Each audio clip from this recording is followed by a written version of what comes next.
നമ്മൾ തയ്യാറാക്കുന്നത് എല്ലാവർക്കും ഒരുപോലെ ഇഷ്ടമുള്ള ഒന്നാണ് ചക്ക വറുത്തത്. അപ്പോൾ ഇപ്പോൾ ചക്കയുടെയൊക്കെ സമയമാണ്. അപ്പോൾ ചക്ക മൂത്തൊക്കെ കിട്ടിയിട്ടുള്ളതൊക്കെ വറുത്ത് വെക്കാണെങ്കിൽ നല്ല ടേസ്റ്റാണ് കഴിക്കാനായിട്ട്. ഇപ്പൊ ഇവിടെ ഞാൻ ഒരു ചക്ക വെട്ടി കുരുവെല്ലാം കളഞ്ഞ് കറക്റ്റ് ആക്കി എടുത്ത് വെച്ചേക്കുന്നതാണ്. അപ്പം ഇനി നമുക്കിതൊന്ന് അരിഞ്ഞെടുക്കാം. അപ്പൊ അരിയുമ്പോൾ നമ്മൾ ആദ്യം തന്നെ ചക്കയുടെ ആ മുകൾ ഭാഗം ഒന്ന് കട്ട് ചെയ്ത് മാറ്റണം. എന്നിട്ട് നമ്മൾ മാറ്റി വെച്ചാൽ നമുക്കത് ചക്ക കറിയൊക്കെ വെക്കാനായിട്ട് എടുക്കാം. നമ്മൾ കളയണ്ട, അത് വെച്ച് നമുക്ക് ചക്ക കറിയൊക്കെ ഉണ്ടാക്കാം. എന്നിട്ട് നമ്മൾ ഇത് അരിഞ്ഞെടുക്കുവാണെങ്കിൽ നല്ല വലിയ കനത്തിൽ നമുക്ക് കിട്ടും. അതല്ലെങ്കിൽ ആ മുകൾ ഭാഗം കട്ടിയായിട്ടിരിക്കുമ്പോൾ നമ്മൾ പൊരിച്ചെടുക്കുമ്പോഴത്തേക്ക് ആ ഭാഗം മുറുകി കിട്ടാനായിട്ട് പാടായിരിക്കും. അപ്പോൾ ഒരേപോലെ മുറുകിയില്ലെങ്കിൽ നമ്മൾ പൊരിച്ചെടുത്ത് വെച്ച് കഴിയുമ്പോൾ അത് തണുത്ത് പോകും പെട്ടെന്ന് തന്നെ. അപ്പൊ ഇങ്ങനെ കട്ട് ചെയ്ത് മാറ്റിയതിനു ശേഷം നമ്മൾ ഒരേപോലെ മുറിച്ചെടുക്കുവാണെങ്കിൽ അത് ഒരേ മൂപ്പിൽ തന്നെ നമുക്ക് വറുത്ത് കിട്ടും. അതുപോലെ തന്നെ എല്ലാ ചക്കയും നമുക്ക് പൊരിക്കാവുന്ന ചക്കയല്ല, പൊരിക്കാവുന്ന ചക്ക മാത്രമേ നമ്മൾ പൊരിക്കാനായിട്ട് എടുക്കാവുള്ളൂ. കാരണം അല്ലാത്ത ചക്ക എടുത്തു കഴിഞ്ഞാൽ നമുക്കത് എണ്ണയിൽ ഇട്ടാൽ പാകത്തിൽ മുറുകി കിട്ടില്ല. പിന്നെ ഇപ്പം മഴക്കാലം ആയതുകൊണ്ട് തന്നെ ചക്കയ്ക്ക് പൊരിക്കുന്ന ചക്കയാണെങ്കിൽ തന്നെ പൊതുവെ വെള്ളത്തിന്റെ അംശം കൂടുതലായിരിക്കും. അതുകൊണ്ട് നമുക്കത് മുറുകി കിട്ടാനായിട്ട് സമയം കൂടുതലെടുക്കും.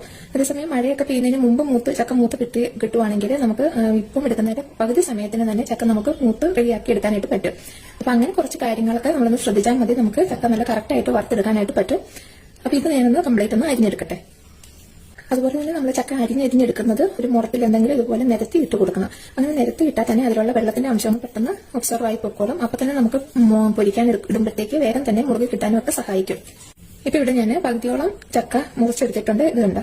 അപ്പൊ ഇനി ഇത് നമുക്കൊന്ന് പൊരിക്കാനായിട്ട് ഇടാം. കാരണം ഇത് നമ്മൾ പൊരിക്കാനായിട്ട് കുറച്ച് സമയം എടുക്കും ഇത് നമുക്ക് പൊരിച്ച് കിട്ടാനായിട്ട്. അപ്പൊ ആ സമയം നമുക്ക് ബാക്കിയുള്ളത് അരിഞ്ഞെടുത്താൽ മതി.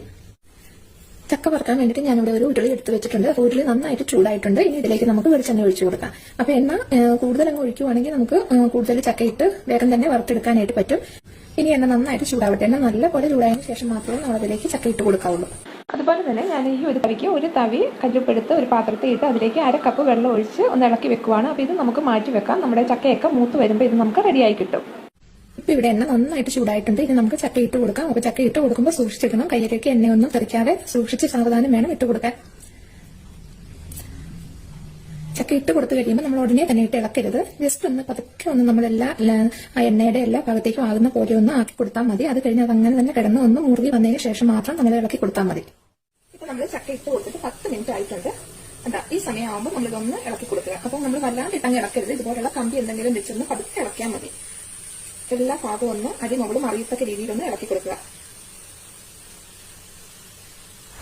കണ്ടമാനായിട്ട് നമ്മൾ ഇളക്കി ഇടങ്ങ് കുഴഞ്ഞ പോലെ ആയി പോകും.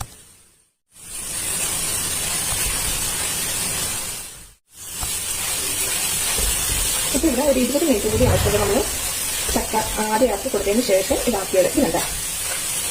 ഇപ്പൊ ഇവിടെ ഇതൊരു ഏകദേശം മൂത്തായി വരാറായിട്ടുണ്ട്. ചക്കയുടെ കളറൊക്കെ മാറി ഇതായി വരുന്നുണ്ട്. ഇപ്പൊ നമ്മൾ ചക്ക ഇങ്ങനെ ഇളക്കുമ്പോൾ സൗണ്ട് കേൾക്കുന്നുണ്ടോ? ഈ ഒരു സമയമാകുമ്പോൾ നമ്മൾ ഇതിലേക്ക് ഉപ്പ് ഒഴിച്ചു കൊടുക്കണം. അപ്പൊ നമ്മൾ നേരത്തെ കലക്കി വെച്ചേക്കുന്ന ഉപ്പിൽ നിന്ന് നമുക്ക് കുറച്ച് ഉപ്പ് ഒഴിച്ചു കൊടുക്കാം.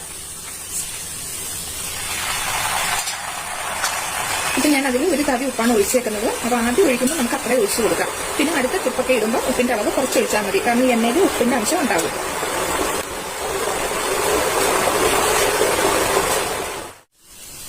ഇപ്പൊ ഇവിടെ കറക്റ്റ് 35 മിനിറ്റ് ആയിട്ടുണ്ട്. നമ്മൾ ചക്ക ആദ്യം ഇട്ട് കൊടുക്കപ്പെട്ടുള്ള സമയം. ഈ ഒരു സമയമായിട്ടാണ് നല്ല കറക്റ്റ് ആയിട്ട് റെഡി ആയിട്ടുണ്ട്. അപ്പൊ ഇനി ഇത് നമുക്കൊന്ന് കോരിയെടുക്കാം. അപ്പൊ കോരിയെടുക്കുമ്പോൾ ചെയ്യണം നമുക്കത് ആ ഒരു ഇതിന്റെ സൗണ്ട് കേൾക്കുമ്പോൾ നമുക്ക് അറിയാൻ പറ്റും ചക്ക കറക്റ്റ് പാകത്തിന് നമുക്ക് കിട്ടിയിട്ടുണ്ടെന്നുള്ളത്. അപ്പം ഇടയ്ക്ക് നമ്മളൊക്കെ നോക്കുമ്പോൾ അതിനകത്ത് ഇതിലേക്ക് കുറവ് തോന്നിയാലും അത് നമ്മൾ കോരി വെച്ച് തണുത്ത് കഴിയുമ്പോൾ നല്ല കറക്റ്റ് ആയിട്ട് നമുക്ക് റെഡിയായിട്ടുണ്ടാവും. അപ്പൊ ഇനി നമുക്ക് കോരിയെടുക്കാം. ഇനി ഇതുപോലെ നമുക്ക് അടുത്തത് ഇട്ട് വറുത്തെടുക്കാൻ മതി. അപ്പം എല്ലാവരും കഴിച്ചിട്ട് നോക്കുക. അപ്പോൾ ഇത് നിങ്ങളുടെ ഫീഡ്ബാക്ക് ആൾക്കാർ കമന്റ്സ് ആയിട്ട് അറിയിക്കുക. അപ്പൊ അടുത്ത ചക്ക നമ്മൾ അരിഞ്ഞു കഴിഞ്ഞിട്ടുണ്ട്. അപ്പൊ ഇനി അത് ഇതുപോലെ നമുക്ക് ഇട്ട് വറുത്തെടുക്കാൻ മാത്രം മതി. അത് ഇതുപോലെ ചക്കയൊക്കെ മൂത്തിട്ടുള്ളവർ ഇതുപോലെ വറുത്ത് വെക്കുവാണെങ്കിൽ എല്ലാവർക്കും ഇഷ്ടമുള്ള ഒന്നായിരിക്കും ചക്ക വറുത്തത്. അത് എല്ലാവരും ഉണ്ടാക്കി നോക്കുക.